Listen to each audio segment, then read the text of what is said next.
for the last few weeks generally better. I mean, I think on Saturday they or Sunday they drew with away at Fulham 2-2. Now Fulham actually are becoming a very good club.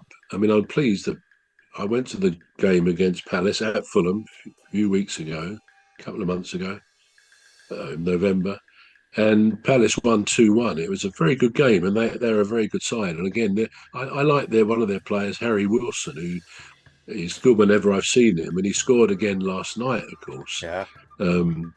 against Chelsea.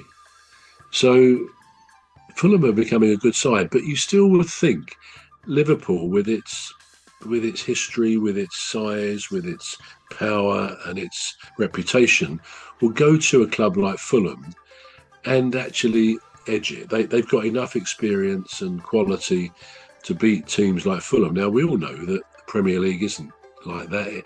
As they say, any team on the day can beat any other team. And of course, Wolves finally got their first victory of the season, didn't they, last Saturday? Who was that against? Let me just have a quick look. Were they against Wolves 3? Yeah, West Ham. They beat West Ham, so it wasn't the biggest scalp, but they still won on the day, having not won a single game this season. But yeah, so teams can raise their game and beat the bigger, better teams. But yeah, I don't know. It's tempting to say Liverpool are out of the woods. I think it's accepted that they're probably not going to win again, the league.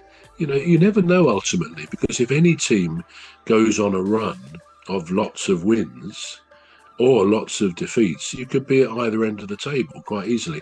But I think Arsenal look too good at the moment. Although Man City have had a few draws now, I think they're still going to probably finish second to Arsenal. Liverpool will be up there, but I think what's changed, for me anyway, is that Liverpool now, this season, they don't have that instinctive sense when you see a team is playing Liverpool. Oh, well, that's probably Liverpool to win. It's not like that now. I think they've gone through this bad time with various reasons. You know, we know they lost Alexander-Arnold. We know poor Jota died in that awful way. And they lost other players. Diaz, who was transferred away from there. Some very key players who, in a way, I was surprised they did allow to go. And we've seen the defence. I mean, Van Dijk's a great defender, but he probably, again, he's getting older now. He's been a super footballer, but maybe he's had his best days. He's perhaps not quite as quick as he was. Kanate, again, a very good defender, but maybe has seen his best days, which is why it's rumoured that they want Mark Gahey at some point. And, I mean, Andy Robertson, a very good player, often the captain of Scotland, but he's not played so much this season because, again, perhaps he's lost a yard of pace or whatever. They got Conor Bradley on the other side, who's a very good young prospect. And I think he might have been injured recently. But anyway, the point is the team has changed quite significantly. And they don't, at the moment, have, for me, they don't have that almost unbeatable air about them. They're not the Liverpool of certainly a year ago or before that. So, yeah, I do think they're out of the wood. I don't think they're going to get another run of 3, 4, 5, 6 defeats. But I don't think they're going to win every game between now and the end of the... it's going to be a very interesting game tonight because, again, they could go to Arsenal tonight and win. Football is like life. It's what happens on the day. It's the zeitgeist. It's the atmosphere around something that determines...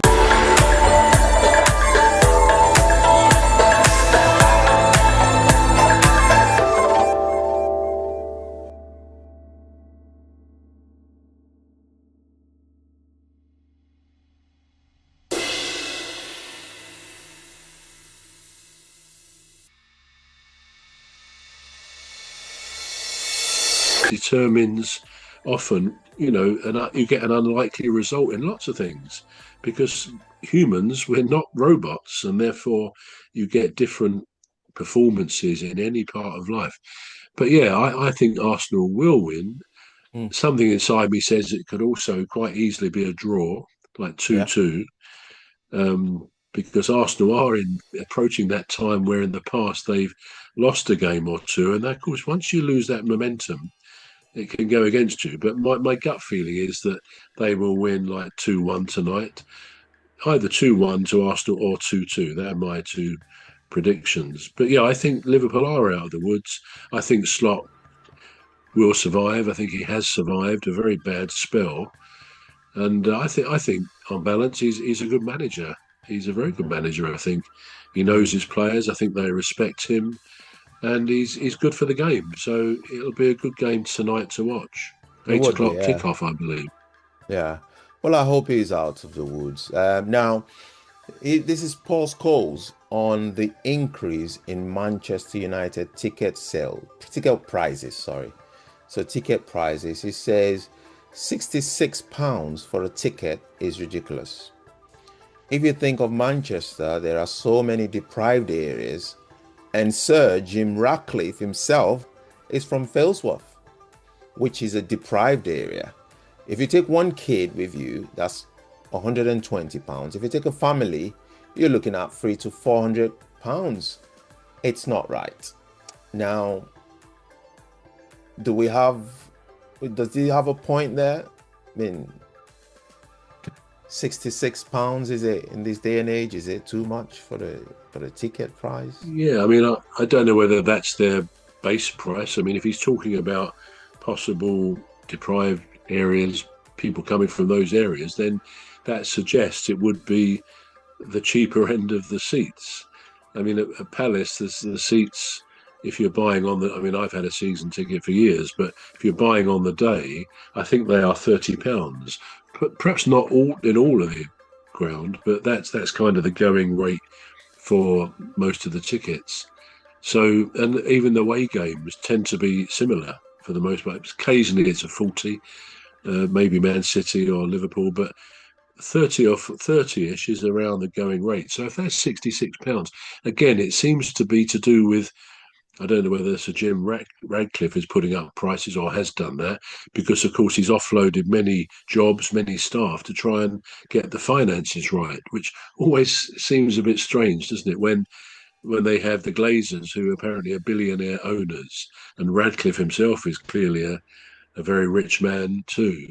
And you think, well, why is this not reflected in the football club? And I don't know whether it's to do with the financial fair play rules, that they can't just go and splash money on players like Newcastle. They've got these Saudi owners, all the money in the world, but they Mm. can't buy all the players they want because of the financial fair play rules. So I don't quite get why their season ticket prices, but those on the day prices, £66 is a lot of money, and that must prohibit a lot of people from going. I mean, you could say, not in any way sarcastically, but you could say in the case of Manchester United, you know, their fans are all over the place, aren't they? All around the country and all around the Mm. world, as a lot as other clubs are as well. But I mean, sometimes I know at Palace when we're playing Manchester United, you get near the end of the game, and some of our clever Herberts will start singing to the Man United fans. Well, what is it they say? You'll Oh no, I think it's when we've gone to Manchester United is what I'm thinking of at Old Trafford. And then towards the end, our fans will often start singing to the Man United fans, "We'll be home before you will be," implying that Manchester United fans are not really local, but they come from all sorts of far reaches of the country. And there's some truth in that. I mean, as evidence of it, I mean, one of my own brothers, since we were little boys, he's always worshipped Manchester United. So they Mhm. do have fans everywhere. Yeah. Well, this is all we've got time for. we we would, as much as we would like to keep talking about football, which is really, really interesting. This is all we've got time for. So join us again next week for another, as we bring you more topics on football. I've been Emmy Hikins, and he calls me Cos. And I am Trevor Gear, and he calls me bruv. So it's a goodbye from me. And goodbye from me too. Yeah. Oh, hang on. Always do this. Stop.